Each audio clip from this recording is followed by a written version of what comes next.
احتمالاً همه شما تا حالا به این موضوع توجه کردید که چرا سازنده‌های خودرو برقی تو بیان مشخصات خودروهای خودشون سرعت فست شارژ رو بین 20% تا 80% بیان میکنن. اگر میخواهید بدونید چرا فست شارژ خودرو برقی برای ظرفیت بالا توصیه نمیشه و یا توسط سیستم مدیریت باتری محدود میشه، تو این ویدیو با من همراه باشید. بر اساس منحنی ولتاژ باتری خودرو برقی بر حسب وضعیت شارژ یا SOC، ولتاژ باتری تو وضعیت‌های نزدیک به فول شارژ با شیب زیادی افزایش پیدا می‌کنه.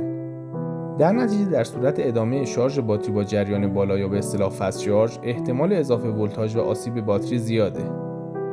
از طرف دیگه در حالت نزدیک به فول شارژ، جابجایی یونها بین الکترودهای باتری به سختی انجام میشه و در نتیجه مقاومت درونی باتری به شدت افزایش پیدا میکنه و در صورت ادامه پیدا کردن جریان بالای فست شارژ منجر به افزایش شدید دما و کاهش طول عمر باتری میشه.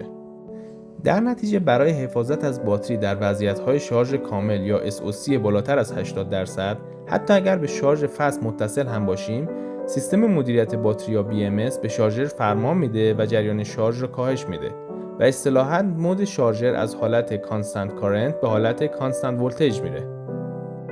در این حالت جریان شارژر بسیار کاهش پیدا میکنه و عملاً زمان شارژ 20% انتهایی ظرفیت باتری بسیار طولانی میشه. امیدوارم این مطلب برای شما مفید بوده باشه.